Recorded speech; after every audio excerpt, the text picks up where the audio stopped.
kang mana boten yen kuwatoso ipun jangkung tansah Kanjeng Ratu ing swarga ambo sumarang samyo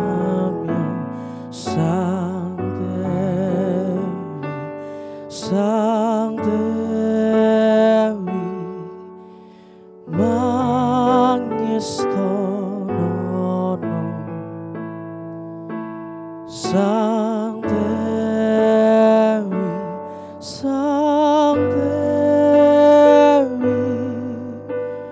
mangestono.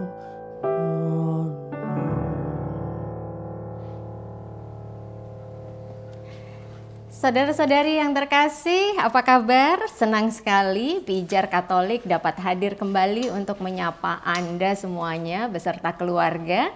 Tentunya masih di TVRI Jogja memang istimewa, dan dalam episode kali ini Pijar Katolik ingin mengajak Anda semuanya, mengajak kita semuanya untuk menyelami kembali apa itu keluarga dalam pandangan Gereja Katolik. Tentunya panggilan hidup berkeluarga adalah salah satu panggilan yang banyak dijalani oleh kita semuanya, dan pada saat ini di episode kali ini Pijar Katolik akan berbincang-bincang lebih dalam mengenai bagaimana keluarga dalam pandangan Gereja Katolik, dan tentunya seorang narasumber yang sudah berkecimpung dalam bidang ini begitu ya, yang saat ini hadir di studio akan membantu kita untuk merenungkan kembali, merefleksikan kembali bagaimana kehidupan keluarga menurut ajaran Gereja Katolik, dan apakah keluarga-keluarga kita sudah menjadi keluarga-keluarga yang baik begitu. Nah, untuk itu Romo Mateus Wahyudi MSF saat ini telah hadir di studio. Selamat datang Romo. Terima kasih atas kehadirannya. Ya, sama-sama. Baik, dan Romo Mateus Wahyudi MSF saat ini beliau adalah Ketua Komisi Keluarga Kevikepan Yogyakarta Barat, dan tentunya nanti Romo Wahyudi juga akan berbagi tentang apa-apa saja yang dikerjakan oleh Komisi Keluarga di Kevikepan Yogyakarta Barat khususnya di tahun 2023 ini. Nah, untuk itu Romo, sebelum kita ke apa yang dilakukan oleh Komisi Keluarga dan sebagainya, tapi mungkin kita ke awal dulu mengenai keluarga sendiri. Dalam Gereja Katolik, dalam pandangan gereja kita begitu Romo, keluarga ini sebetulnya didefinisikan sebagai apa sih Romo? Ya, kalau kita mengingat dari anjuran apostolik dari Paus Yohanes Paulus II tentang keluarga di dalam anjuran Familiaris Consortio, di sana dikatakan keluarga itu disebut sebagai gereja kecil. Nah, gereja itu apa? Gereja itu artinya paguyuban atau persekutuan umat beriman. Jadi ada dua kata penting di dalam kata paguyuban umat beriman, yaitu kata guyub dan kata beriman. Maka keluarga itu sebetulnya pertama-tama diajak untuk membangun guyub ya, antar anggota keluarga sebagai suami, istri, beserta sebagai orang tua dan anak-anak, dipanggil untuk membangun paguyuban, persekutuan di tengah keluarga. Lalu yang kedua, membangun iman. Tentu guyub itu atau bersekutu itu bukan hanya antar pribadi dalam keluarga, tetapi juga guyub atau akrab dekat dengan Tuhan. Nah, disitulah arti dari keluarga sebagai gereja kecil. Keluarga sebagai gereja kecil. Jadi kalau selama ini kita menganggap bahwa yang disebut sebagai gereja itu hanya kalau hari Minggu kita pergi ke gedung gereja dengan banyak umat yang lain. tidak sebatas itu saja, Tidak bahkan sebatas itu. yang paling kecil itu ada di keluarga kita, dengan orang tua kita, dengan anak-anak kita dan seterusnya, itu juga disebut sebagai gereja. Cirinya adalah guyub dan beriman, begitu ya Romo ya, paguyuban orang-orang beriman.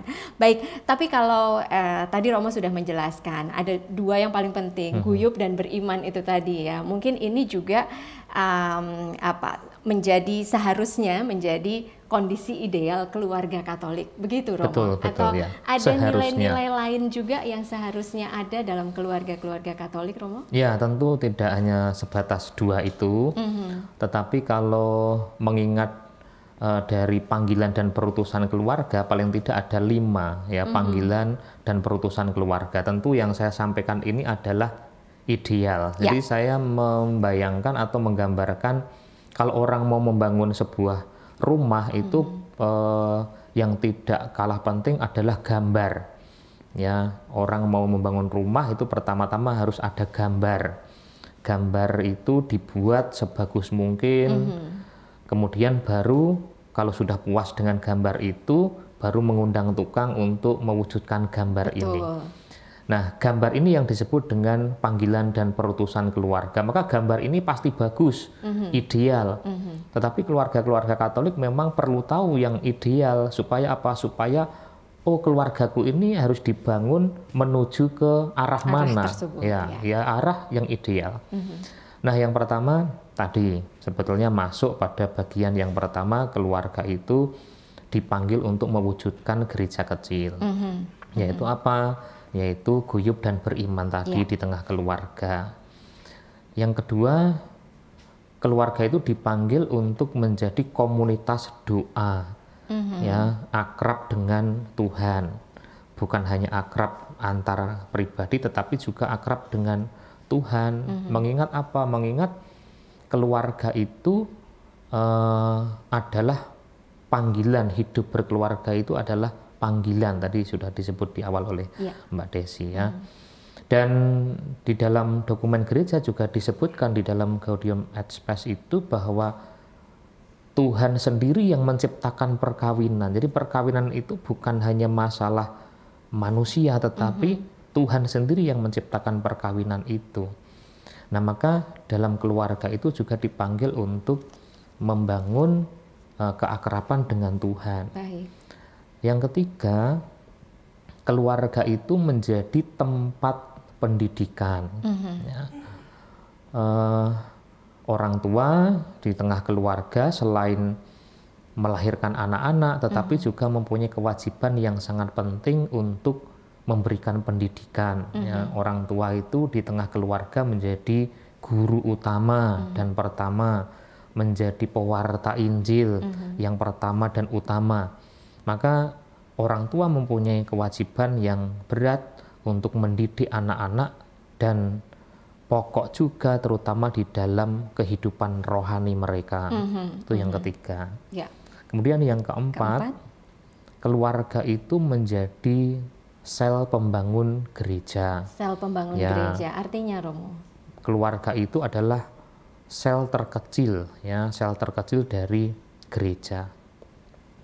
Dan di tengah-tengah gereja, ya, keluarga yang pertama tadi kan membangun guyub dan beriman di tengah keluarga sendiri. Nah, yang keempat ini, guyub dan beriman itu bukan hanya diwujudkan di keluarga, tetapi guyub dan beriman ini juga harus diwujudkan di lingkup gereja yang lebih besar. Lingkup gereja yang lebih besar itu apa? Kalau dalam lingkup gereja Katolik ya ada namanya lingkungan, ada namanya wilayah, ada yang namanya paroki, ada yang namanya kevikepan, keuskupan. Jadi guyub dan beriman itu memang pertama-tama di keluarga, tetapi kemudian keluarga itu menyadari bahwa oh, keluargaku ini bukan hanya hidup sendiri, tetapi aku berdampingan dengan umat Katolik yang lain. Maka guyub dan beriman itu juga harus diwujudkan di tengah gereja yang lebih besar, yaitu lingkungan, wilayah, paroki, dan juga lingkup yang lebih besar lagi. Nah, kalau ini dihayati, pasti nanti perjumpaan-perjumpaan, pertemuan-pertemuan di lingkungan, di wilayah itu pasti akan lebih gayeng, akan lebih ramai, hidup, lebih hidup. Ya. Yang terakhir yaitu keluarga itu menjadi sel pembangun masyarakat. Ya, bahwa keluarga-keluarga Katolik itu juga hidup di tengah masyarakat. Ya, dan keluarga itu menjadi sel pembangun masyarakat, bahkan sel dasar dari masyarakat. Nah, maka kalau keluarga itu baik, ya, masyarakat juga baik. Kalau keluarga baik, gereja itu juga baik. Nah, dan keluarga Katolik harus sadar bahwa keluargaku ini bagian juga dari masyarakat. Baik. Keluarga kita adalah bagian dari gereja yang lebih besar, dan juga kita adalah bagian dari masyarakat. Untuk itu tugas-tugas khususnya sebagai orang tua begitu ya, untuk mendidik anak-anak untuk bisa menjadi pribadi-pribadi yang baik di dalam kehidupan menggereja maupun kehidupan bermasyarakat. Ini mutlak ya Romo ya. Baik, nanti kita lanjutkan lagi. Kami akan segera kembali setelah jeda pariwara berikut ini.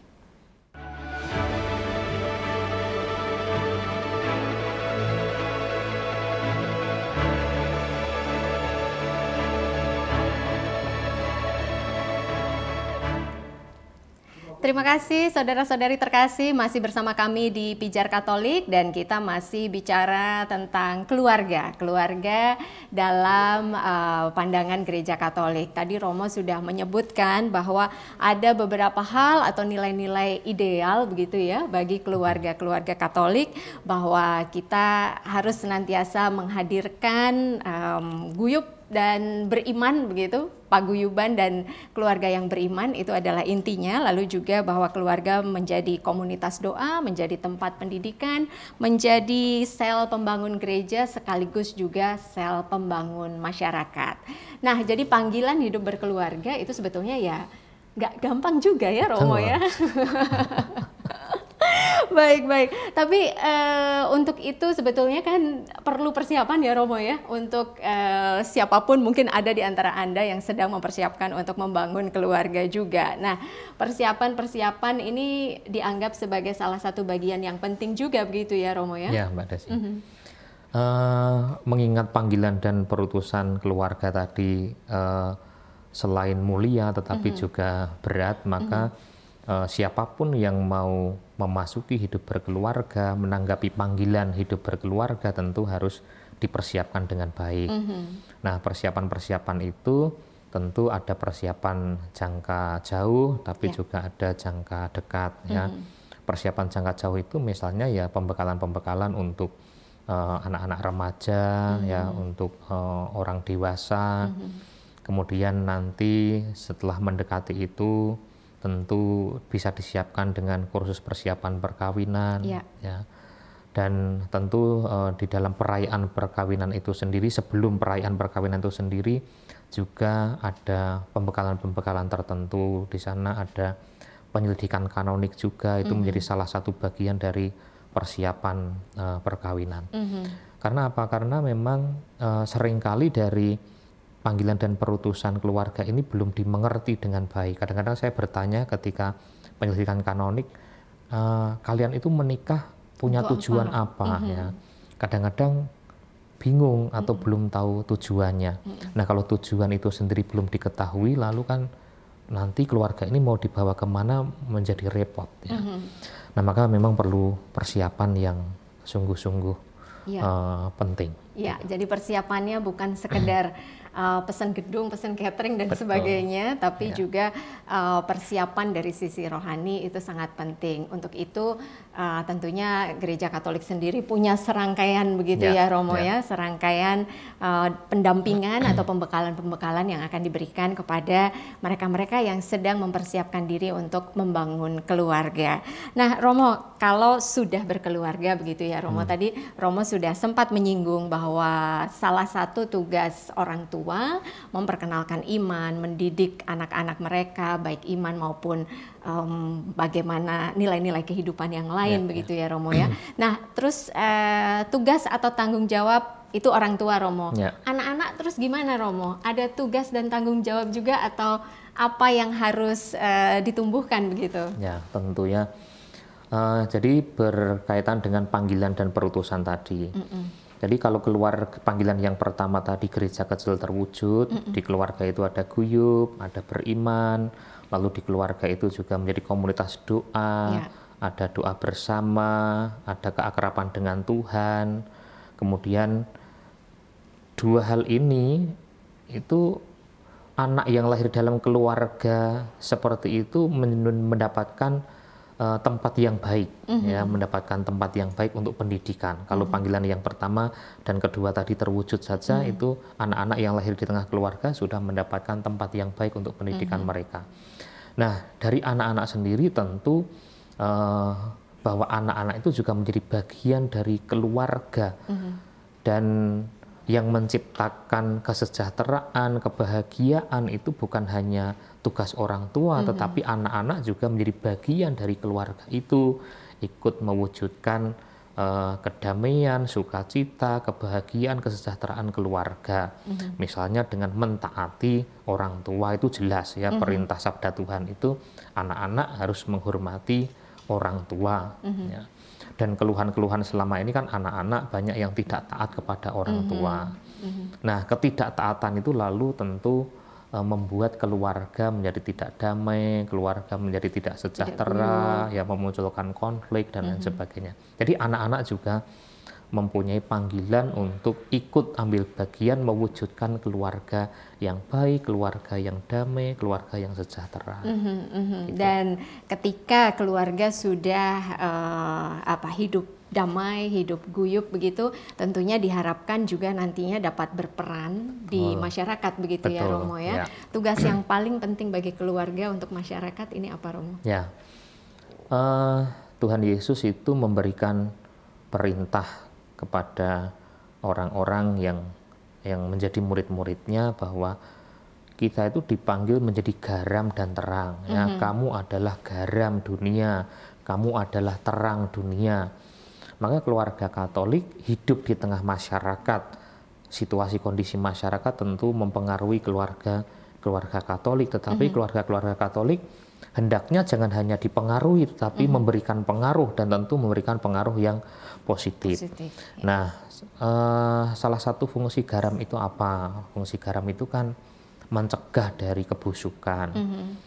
Nah, mungkin masih banyak situasi kebusukan yang terjadi di tengah masyarakat. Nah, tentu keluarga Katolik jangan menjadi bagian dari yang busuk, tetapi dipanggil untuk menjadi garam, justru pencegah kebusukan itu. Sekaligus juga menjadi terang di tengah situasi kegelapan-kegelapan yang terjadi di tengah masyarakat. Baik.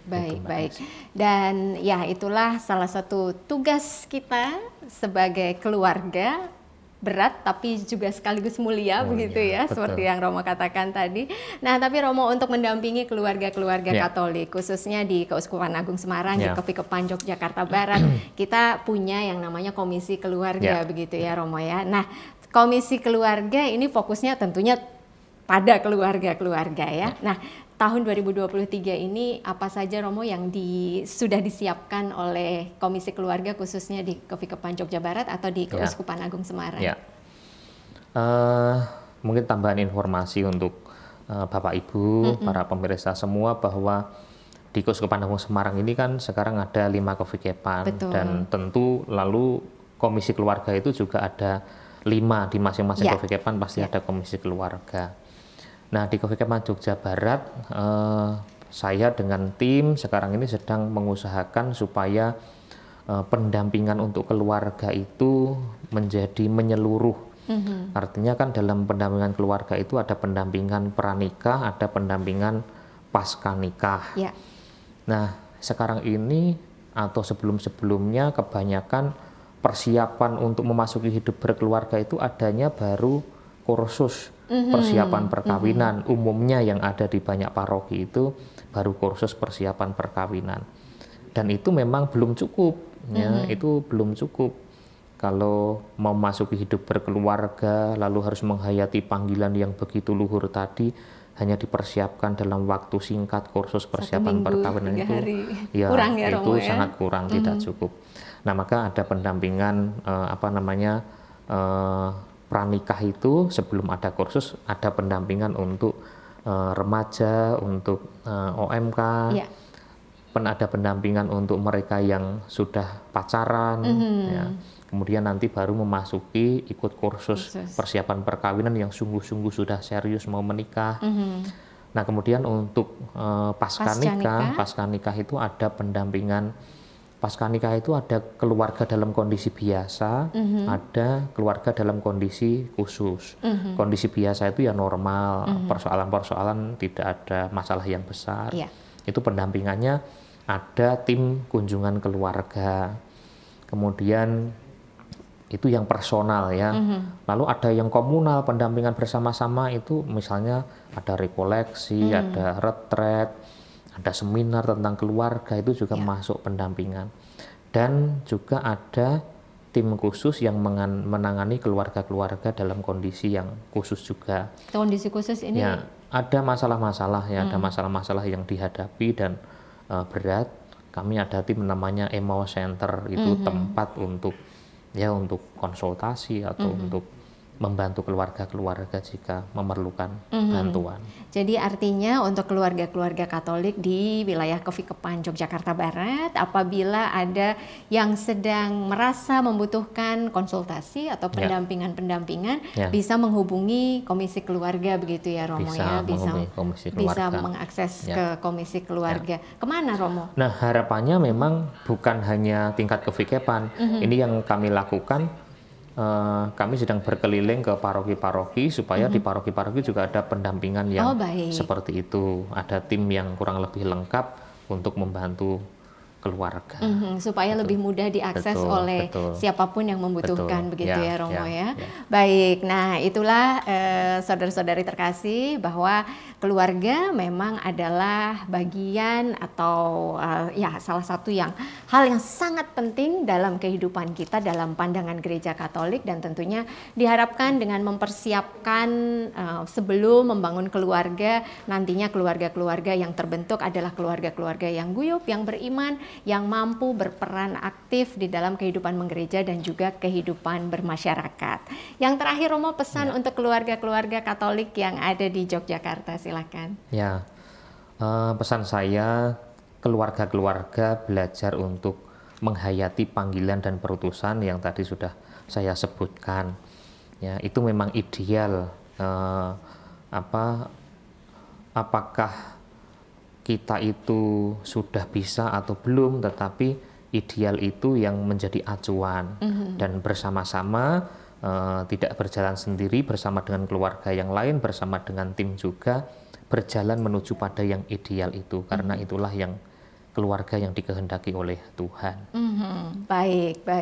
Marilah saudara-saudari terkasih semuanya, kita berusaha untuk menjadi keluarga-keluarga yang dikehendaki oleh Tuhan. Keluarga yang guyup, keluarga yang beriman, keluarga yang dapat berkontribusi bagi masyarakat sekitar kita.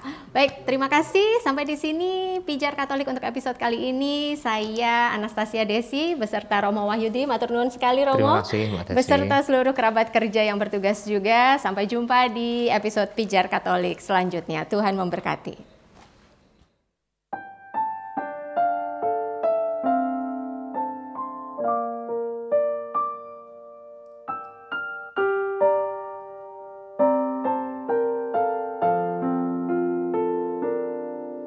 Bagai rusa yang mendambakan air,